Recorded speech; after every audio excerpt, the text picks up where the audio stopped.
حضرت عمر رضی اللہ تعالیٰ عنہ روایت کرتے ہیں کہ زید بن سعانہ نامی ایک یہودی تھا جس کو حضور نے قرض دینا تھا۔ آقا کریم علیہ السلام دو جہاں کے مالک ہیں، لیکن حضور کا فقر اختیاری تھا۔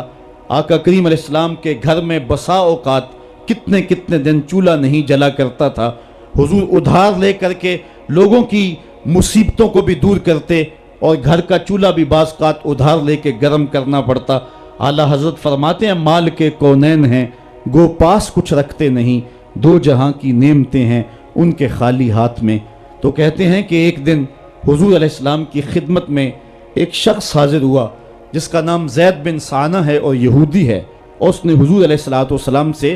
قرض کا تقاضا کیا، لیکن تقاضا اتنے سخت انداز سے کیا کہ اس نے حضور علیہ السلام کی قمیص کو پکڑ کے کھینچا بھی۔ تو حضرت عمر رضی اللہ تعالیٰ عنہ نے جب دیکھا تو بڑے گھور کے اس کی جانب دیکھا اور اس کو پیچھے ہٹاتے ہوئے کہا کہ تجھے شرم نہیں آ رہی کہ اللہ کے رسول کے ساتھ کیسے سلوک کر رہا ہے اور میں تیرے سامنے موجود ہوں؟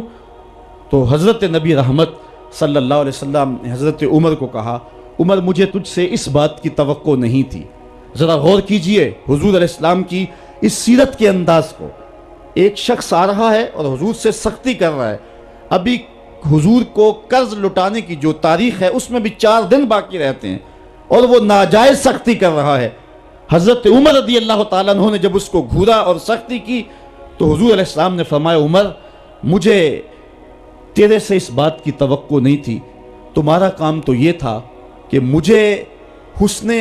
ادا کی تلقین کرتے کہ اچھے انداز سے قرض واپس کرو، اور اس کو جو ہے وہ نرمی کی تلقین کرتے، اور پھر آقا کریم علیہ السلام نے فرمایا اس کا قرض ادا کر دو، اور اے عمر جو تم نے اس کو گھورا ہے اس کے بدلے میں 20 وسق زیادہ کھجوریں بھی تم اس کو دو گے۔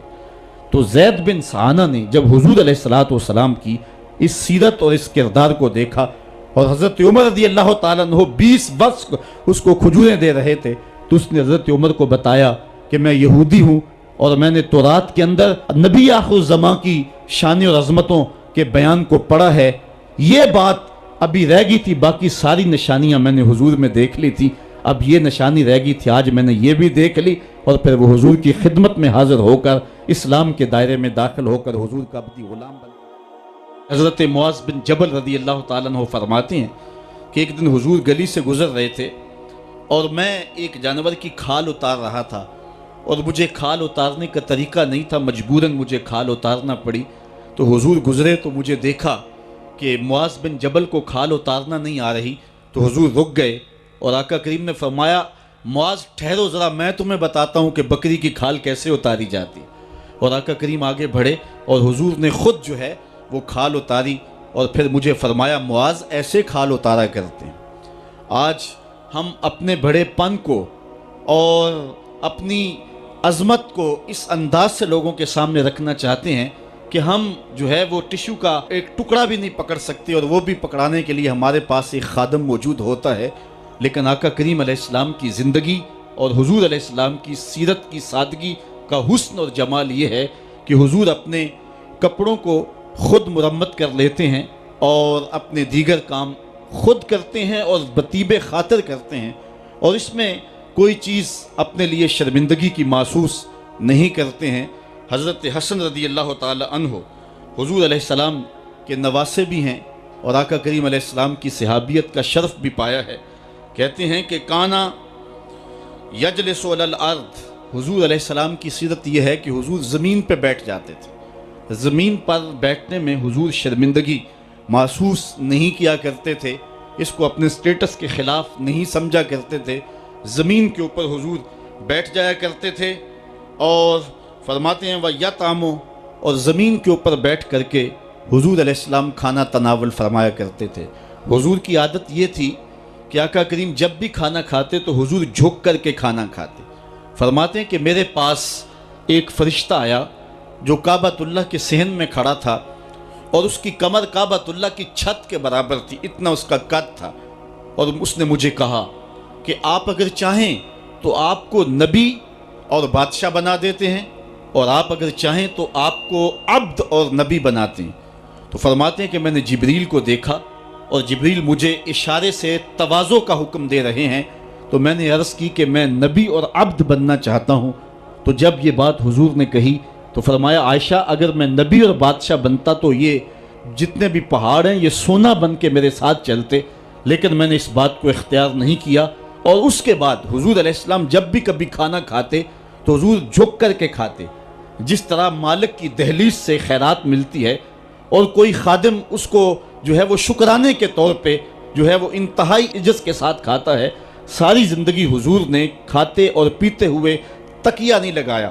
ہاتھ میں پلیٹ پکڑ کے اکڑ کے یا ٹہل کر کے یا جو ہے وہ بالکل سیدھے ہو کے نہیں، تھوڑا سا جھک کر کے بغیر تکیے کے حضور علیہ السلام کھانا کھانا پسند فرمایا کرتے تھے، اور فرماتے میں اس طرح کھاتا ہوں جس طرح بندے کھاتے ہیں، اور میں اس طرح بیٹھتا ہوں جس طرح اس کے عبد اور اس کے بندے بیٹھتے ہیں۔ یہ حضور علیہ السلام کا طریقہ ہے۔ ایک دن آقا کریم علیہ السلام ایک چٹان کے اوپر بیٹھے تھے اور حضور علیہ السلام قدید کھا رہے تھے۔ یہ خشک گوشت جو کر کے اس کو بعد میں جب پکایا جاتا ہے تو اس کو قدید کہتے ہیں، یا سرید تھی، حضور کھا رہے تھے۔ تو ایک خاتون وہ گزری اور اس کے بارے میں اہل علم کہتے ہیں کہ وہ بڑی زبان دراز تھی اور وہ مردوں کو بھی ایسی ایسی باتیں کرتی کہ لوگ جو ہے وہ اس کی شر سے بچا کرتے تھے۔ تو اس نے کہا کہ آپ تو ایسے کھا رہے ہیں جس طرح کہ عبد کھاتے ہیں۔ تو حضور علیہ السلام نے فرمایا اگر میں عبد نہیں ہوں تو کون عبد ہے؟ فرمایا میں سب سے بڑا عبد ہوں۔ تو جب یہ بات سنی تو اس کے قدم رک گئے اور اس نے حضور علیہ السلام کی خدمت میں عرض کی کہ حضور آپ پھر اکیلے ہی کھا رہے ہیں، مجھے بھی کھلائیں۔ تو حضور نے ایک لقمہ اٹھایا، فرمایا لو تم بھی کھا لو۔ تو اس نے کہا یہ نہیں، بلکہ جو آپ کے منہ میں ہے میں وہ کھانا چاہتی ہوں۔ تو حضور علیہ السلام نے اپنے منہ کا نوالا نکال کر کے اس کے منہ میں ڈال دیا۔ تو کہتے ہیں کہ اس کے بعد کبھی بھی اس کی زبان پر کبھی فحش بات آئی نہیں تھی۔ حضور کے جوتے کی وہ برکت تھی اور اس کا وہ فیضان تھا کہ اس کے اندر ایسی روشنی ہو گئی۔ پہلے وہ سخت لعان تھی، گالیاں دینے والی تھی اور فحش گفتگو کرنے والی تھی، لیکن حضور علیہ السلام کے جوتے کی برکت سے اللہ تعالیٰ جل شانہ نے اس کی زبان کو حسن بھی دے دیا اور جمال بھی عطا فرما دیا۔ تو حضور علیہ السلام کی عادت تھی کہ آقا کریم زمین پہ بیٹھ کے کھاتے، جھک کے کھاتے، فرماتے میں ایسے کھاتا ہوں جس طرح عبد کھاتے ہیں۔ وَيَلْبَسُ الْغَلِيظ، اور آقا کریم علیہ السلام موٹے کپڑے پہنتے تھے، باریک ترین کپڑے پہننے سے حضور نے گریز کیا ہے۔ اور یہ وَيُطِيلُ الصَّلَاةَ، اور حضور کی نماز لمبی ہوا کرتی تھی۔ وَيُكَسِّرُ الْخُطْبَةَ، اور خطبہ حضور مختصر فرمایا کرتے تھے۔ وَلَا يَعْنِفُ أَن يَمْشِيَ مَعَ الْأَرْمَلَةِ وَالْمِسْكِينِ فَيَقْضِي لَهُ الْحَاجَةَ، اور حضور علیہ السلام اس بات میں کوئی شرمندگی محسوس نہیں کیا کرتے تھے کسی مسکین، کسی لاچار، کسی بیوہ، کسی یتیم اور کسی مسکین کے ساتھ چلیں اور اس کے کام آئیں اور مصیبت میں اس کا دکھ بانٹ دیں اور اس کی حاجت کو حضور پورا فرما دیں۔ یہ حضور علیہ السلام کی سیرت کے وہ روشن پہلو ہیں کہ آقا کریم علیہ السلام کی سیرت زمانے کے سامنے ایسا نور بانٹتی ہے، ایسے اجالے پھیلاتی ہے۔ ایک شخص نے حضور علیہ السلام سے وعدہ کیا کہ آپ یہاں رکیں اور میں ابھی آتا ہوں، تو آقا کریم علیہ السلام اس کے انتظار میں وہاں رکے۔ 3 دن گزر گئے اور وہ نہ آیا، چونکہ حضور وعدہ کر چکے تھے کہ میں تیرے آنے تک یہاں رہوں گا۔ تیسرے دن اس کو جا کے یاد آیا تو وہ واپس پلٹا، تو آقا کریم نے جواب میں صرف اتنی بات کہی، آپ نے فرمایا یا فتیٰ قد شککت علیہ، اے نوجوان تو نے تو مجھ کو مشقت میں ڈال دیا۔